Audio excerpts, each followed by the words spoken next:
Hey, greetings everyone. Glenn Kellaway from the basement. It is Saturday afternoon. I just had something on my mind because I'm looking at stuff to play and I'm kind of thinking about what I'm playing currently on my stereo system. And I'm coming to the conclusion that I am sick to death of classic rock music and probably rock music in general. I know, probably 90% of the content in the vinyl community is rock related. But, and I still love a lot of stuff, don't get me wrong, but it's got to be somewhat adventurous. I can't remember the last time I played a Beatles record, and I mean, I was a Beatles frickin' freak. I'm bored with it. And Pink Floyd, I was just looking through my collection. I'm trying to think of records to pull, to talk about. I come across Dark Side of the Moon. I can't listen to 2 minutes of Dark Side of the Moon anymore.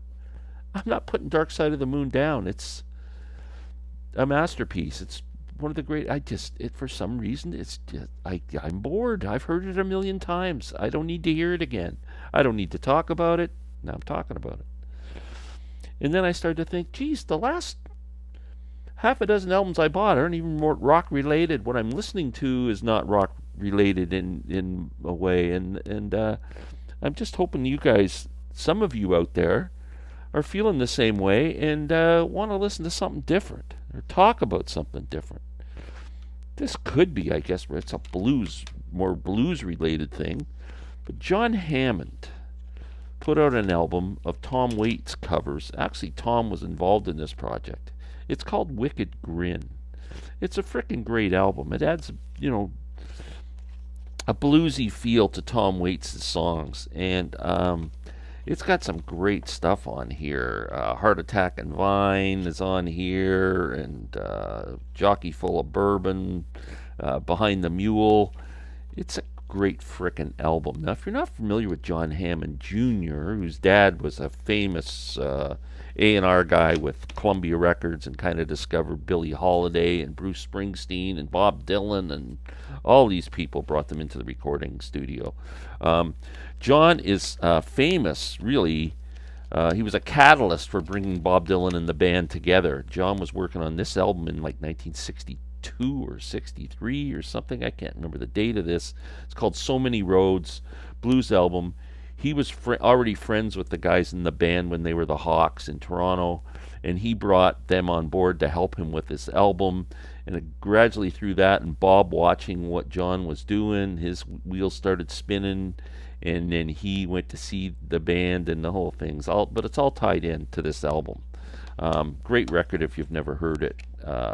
Real raw blues stuff right there, John Hammond. So there's one guy, an alternative, just to get away from Led Zeppelin for a minute. I just picked this up. My last video, I just talked about a couple of releases, but I'm telling you, I've played it 5 times in a row in the past 24 hours, I'm sure.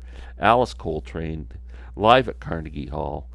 Man, this is good stuff. Oh, it's just a brilliant, brilliant 10 out of 10. Anybody who's a fan of jazz with a bit of an Eastern feel to it, Pharoah Sanders, I mean, it's a bit out there, but oh my God, it's just brilliant. Brilliant, brilliant, brilliant. While we're into Eastern music,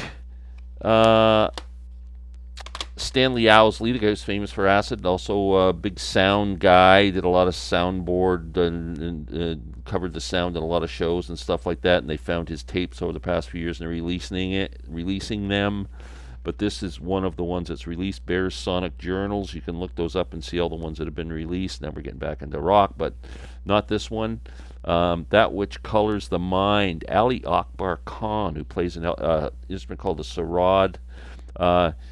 Indranil Bhattacharya plays the sitar, and the great Zakir Hussain, one of my favorite musicians of all time, plays percussion, tabla, on this. It's absolutely sounds amazing. Just something different. And if you want to, that's a bit far out there. Start with Anushka Shankar, Ravi's daughter.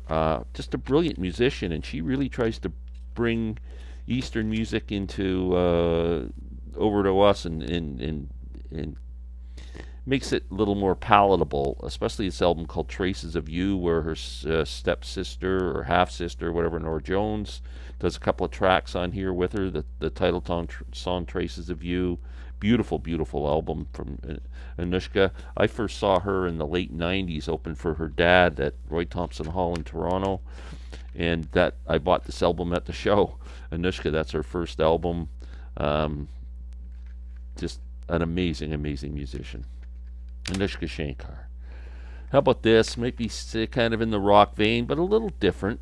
Steely Dan, Walter Becker put out a few albums on his own, and one really I love is called Circus Money. I defy anyone to find a Red Book CD that sounds better than this one. The best sounding disc I own, Circus Money. I'm not talking about SACDs and audiophile discs, just as a straight CD. This one sounds great.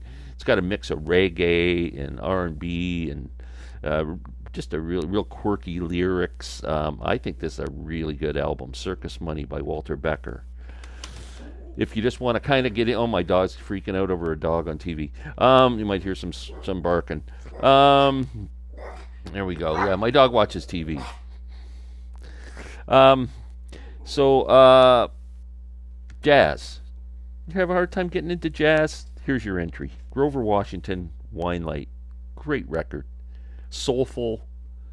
It's not all over the place. It's melodic. It sounds really good. It also has the song on there that Grover Washington Jr. did with Bill Withers, Just the Two of Us, which was a big hit. Beautiful song. That's on this album. Great entry point to jazz. Highly recommend this album. Wine Light, Grover Washington. You don't like bluegrass, you say? You know, I talk about this guy all the time. Check out Billy Strings. This is amazing.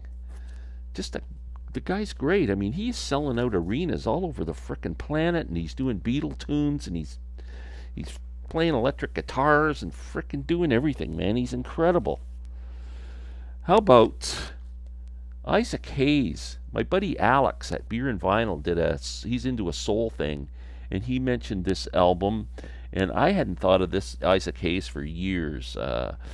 And then I picked it up myself. It's so good, man. The tracks on here are fantastic. The Enterprise label. I mean, he does the Burt Bacharach song, Dionne Warwick hit Walk On By, but it's very slow and kind of moody and 12 minutes long. It's really cool. And he does another song that I have no idea. Hyperbolist syllabic sequedal mystic. It's the words it's like supercalifragilisticexpialidocious. Again, 9 minutes 55 seconds. I mean, just really cool. Isaac Hayes was freaking on fire back then. Man, I guess this kind of gets back into that. I pulled this album, and I thought it might. Yeah,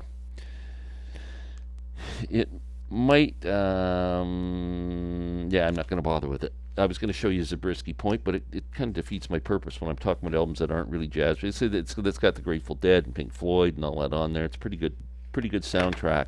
But there are just a few recommendations. Really, really, really, I'm telling you, What Happened to Alice? Mind-blowing good. Mind-blowing. Give it a listen. Fantastic. Fantastic stuff. Wow. I'm blown away by that. That's it. Everybody have a good Sunday. I am working on my ranking the 60s video for 1969.